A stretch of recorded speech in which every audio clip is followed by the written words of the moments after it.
In metaphysics, my philosophy, objectivism, holds that there is only one reality, not two, nor four, nor 10.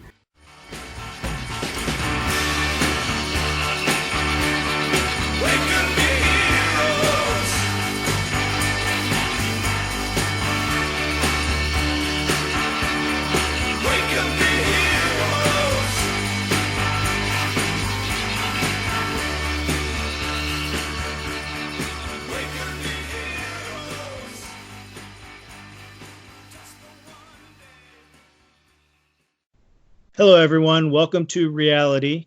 My name is William, and I'm here with Lev. Hello, everyone. Today, we are in a strange time in the history of the United States. What's the date today, Lev? It's June something. June 5th. June 5th, 2020, and in the last several days, we've had a sort of meltdown in society, you might call it. It started off with a police killing a black man, a white officer killing a suspect in custody in Minneapolis. And there was a video of it. And anyone listening now knows all this, but for anyone who might be listening in the future, it's important to set the context here. So anyway, the video blew up on social media and then in the news, and it caused all these protests and looting and riots in cities all across America. And the protests were started by Black Lives Matter, and a lot of other groups organized around that and started their own marches through the streets. And what ended up happening is some hooligans and thugs, possibly associated with Antifa, started looting and breaking windows and setting stores on fire, and it's just a chaos. And it is a chaotic world these days. And I think the main reason we're saying that context is, right, we're not talking about that today. We're actually going to be focusing on SpaceX and the recent launch. They had recently was the first private launch into outer space with private research. It was SpaceX in coordination with NASA. And it creates a contrast of the chaos and almost breakdown of society, but also these new great groundbreaking achievements at the same time. It's a very stark contrast, and it's very interesting to be in this time. And we especially want to focus on these great achievements at the same time as all these negative things going on.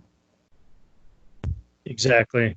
And for objectivists in the audience, of course, the times we're living in will remind you of Ayn Rand's essay of Dionysus, Apollo and Dionysus, relating to the Apollo program in Woodstock. So let's get right into SpaceX. I want to describe what we all witnessed happen on May 30th at 3:22 p.m. Eastern Time. SpaceX launched their Falcon 9 rocket and the Crew Dragon spacecraft from Kennedy Space Center in Florida, and it was carrying two astronauts, Robert Behnken and Douglas Hurley. So this is a historic moment in American history because it represents the first commercial spacecraft flight into space. It's a public-private partnership with NASA and SpaceX. So the space shuttle program ended in 2011. So we haven't had American spacecrafts going into space for 9 years, or 8 or 9 years. So this is a monumental upgrade to our space program. And the ultimate goal, they call it the Commercial Crew Program. So the goal is to sell tickets, I guess, to go aboard the Crew Dragon and see space yourself as a private citizen. And the ultimate goal for SpaceX, I think, is to get back to the moon and to go to Mars. The chief engineer of SpaceX, of course, is Elon Musk. And I was reading up a little bit about him, and he says that approximately 100,000 people worked on this program to get the Crew Dragon up into space with astronauts. So that's quite an achievement, and I think it's very inspiring and an amazing feat for SpaceX and NASA and American workers and engineers. I would think it's even more important for just like a victory for America, so to speak, because it's not just about the achievement itself, but the work that goes into it, the scientific research, the industrial manufacturing, everything involved with it, and even you could say capitalism, as much as that's a dirty word these days sometimes. But we can look at it as like an achievement of the American form of society in terms of market-related society where we care about our achievements and working hard towards some almost at other times seemingly impossible goals. And it's a really big symbol of that. I mean, it's a good contrast with the protests going on right now, even the riots, because it's saying what can be achieved and when you really focus on all the different technological achievements and major goals, and anything could really be attained with enough focus and attention. It gives people a sense of adventure again, I think. It puts the frontier of space into the forefront of our mind as a nation, or our thoughts as a nation. And I think it will inspire a whole generation of kids to want to go to Mars and just see what's possible out there. I think Elon Musk is a big part of all that. He's not just a cog in the machine, but a real motivator to the entire project. His personality can be grating on some people, but I think he still has that really American attitude, very industrious, very hardworking. I mean, he said himself that he minimizes the amount of sleep he has, and he needed to take sleeping pills for a while. That's the only form of sleep he had for a while, and for working on Tesla. And so, I mean, that's the sort of attitude we're talking about and focusing about, and that's what I think SpaceX symbolizes, this kind of hard work and all these American virtues, I would say. One thing I'm hoping happens is that once we get more and more regular people up into space, we'll end this whole flat Earth nonsense. Because along with these reigniting the sense of adventure and wonder, I'm hoping we can extinguish the ignorance that accompanies the flat Earth movement. Yeah, I think that's just an incidental benefit. You can't.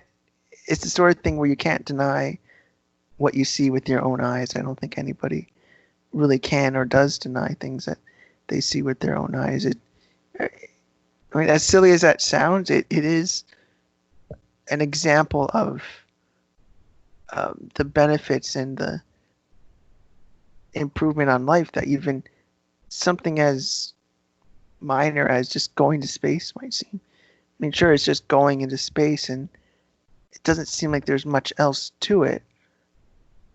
Yeah, I think the effects of it, though, so he's doing something real. You know, he's building something. He's putting people in that spacecraft and sending them somewhere, and somewhere important and new and like crazy almost, right? And people who try to evade reality, they'll find it harder and harder to do when more and more people have seen it for themselves, right? So if all we have are a few, like 100 or so, 100 or two, I don't know how many NASA astronauts have been in space, but if that's all you have, just a few hundred astronauts that have been to space, they're outnumbered by all the mystics who say, oh, space isn't real and the earth is flat and you can't get a rocket past the firmament. It's all this crazy nonsense. So I think it's important to get more and more people up there and make it easier to go to space. Even beside the silly example of flat earthers, which it's true, it also brings to a more perceptual level the different aspects involved with the SpaceX project, namely capitalism, as far as free trade and freed markets. And that's the sort of thing you could see on a perceptual level. If you respect an achievement of going to the moon or Mars or these grand technological achievements, it's hard to deny the success and the obvious fact that this happened in the US. There are probably exceptions to this, and that people could go say this isn't as capitalistic as we claim because NASA's involved and they're a government institution with government money and SpaceX is partnered with them, but those are complications that I would acknowledge. But I think it's important for us to remember that we're seeing a consequence of free market ideas, and technological development. Yeah, I think we're seeing what just a portion of capitalism will do, or portion of free enterprise and free markets will do to a government like program. And maybe it will convince our political leaders to try this in other industries that have been dominated by government. Right. And like allow more privacy in the educational system or some other aspects of it. Like maybe we won't go full-blown socialist healthcare. Maybe they'll tap that down. Yeah, it's really unknown and we can't predict what would happen, but we can say that this is a direct example of what can happen when free enterprise is involved. It's something that's hard to deny the impact of, and it's probably important to bring to the attention of people who are really into the issues with cops these days and any issues with race, because as bad as those things are, it's not, there is a society there still. We haven't broken down completely. There are redeeming qualities in our country, and we could take advantage of those things and promote those positive things even more now that we see so many issues, or whether they're right or wrong, we had to deal with them. It's important to have this positive outlook on life still, that despite whatever grievances people may have, that there's something to look forward to look up to, literally and figuratively, and that creativity is possible in our society if people set their mind to it. I mean, this might take us on a small tangent, but I was curious, why do you think so many people will overlook the space program, don't care about it, don't talk about it, and go off and riot in the streets and say we're in such a horrible country? And they see one example of possible police brutality and they just want to destroy everything. I mean, I think that's a really difficult thing to answer. I think a lot of it would have to do with it being yet another example of police brutality, however you want to phrase it. But it's just another example of the conflict with police that we have in our society, that the police force and the nature of policing, there's issues with it. And I think that can push some communities to the edge and for better or worse, they're brought into an emotional state. Even if they have the best intentions, when you cause someone to be emotional, don't listen to their grievances, and almost ignore them, then people get upset and riled up. And for better or worse, they will lose their minds. That just happens, whether right or wrong. People do that. And the best thing to do is to, in any situation like this, is first relax and then make your grievances known. Because then you could think rationally, carefully, ask for things in the correct way. And I think maybe even overlooking SpaceX is a symptom of losing your mind in emotion, even if justified. It's important to stay calm and cool and understand the world you live in and appreciate the good things and think in a benevolent manner and positive, forward-thinking manner. Do you have Well, any different ideas yourself? Why? I don't want to might go be too far on. I don't want to go too far on off the Sure. tangent. On the tangent. Hopefully maybe we can discuss this next time. Mhm. But I did want to get back to a couple issues with space travel in general.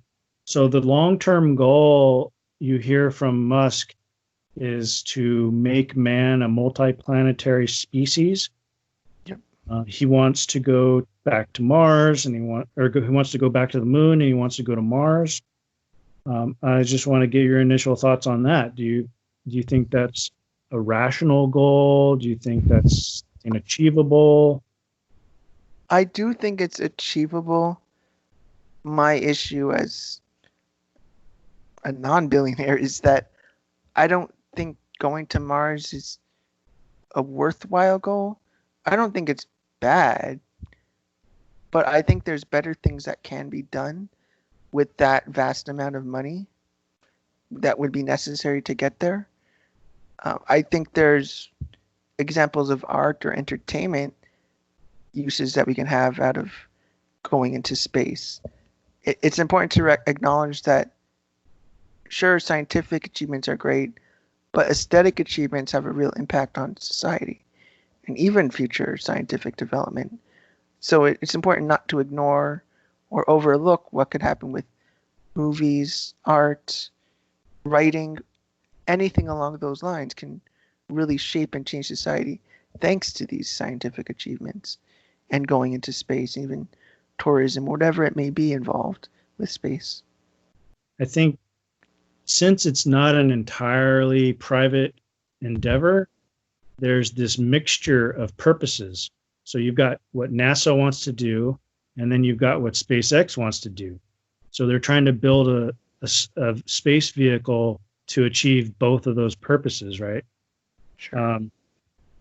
I think in a completely private industry, space industry, SpaceX would do what drives or what the demand requires. So they would build a spaceship to meet any sort of demand. So I think at first it would be a spaceship just to get you up into orbit, because people would want to go up into orbit, right, as tourists. And so they would just build a spaceship for orbiting. And then once people do that enough and they get bored of it and they say, hey, why don't we go to the moon? Then SpaceX would build a ship to go to the moon. And you would get a consumer driven product.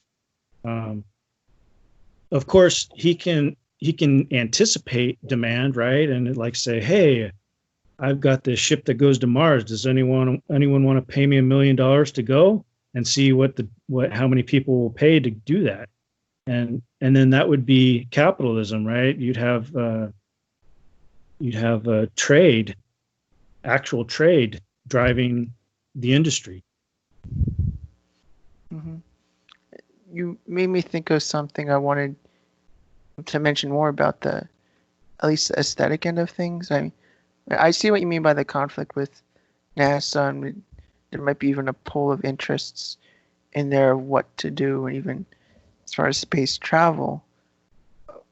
But it's not as if SpaceX will be the only space project in the future. It's just the first of what will surely be many in the future. And So I want to think more broadly about these aesthetic pursuits we could have. For instance, I know that Tom Cruise had expressed interest to Elon Musk about filming a movie in space. And I think that would have a huge impact on both the film industry and just the point of space in art. It's not just a scientific thing, as I had been saying before. I mean, I could just imagine filming a movie in space, what that would mean to even people expressed how amazing it was to see Earth from the first time out from outer space in the 60s.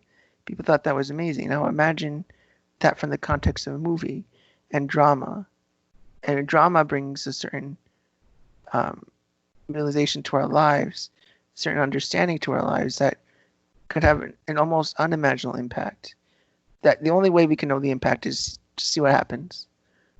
And I mean, I'm imagining just an incredible thing. Just imagine a sci-fi movie, or not even sci-fi, just a movie about exploration. Who knows? There's great potential there.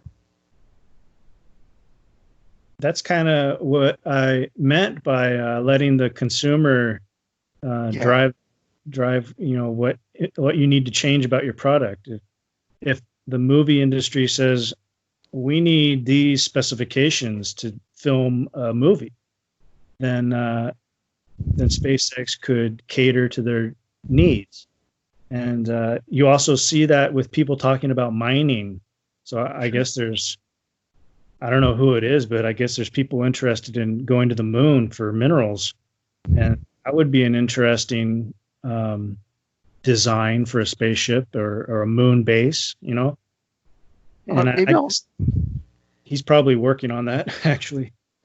Maybe I'd put a different spin on that even. Like, you're right about the consumer end of things.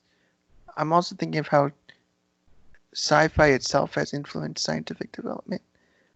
So, I mean, there's a back and forth between science and art that it's not just what the consumer might want, but also, as we were talking about earlier, the sense of wonder and awe. And like, imagine a painter taking a rocket to space and experimenting with zero gravity and paint.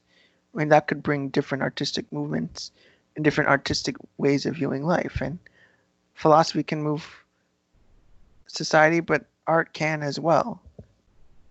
They're very similar things, and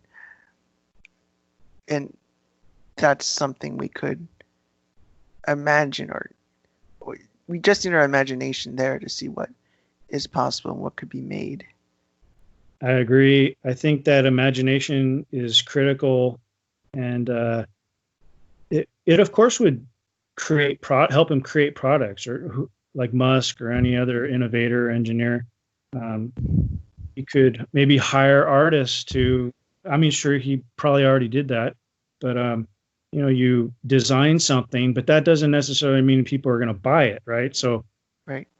I think it's also important to listen to your potential customers and see what they need.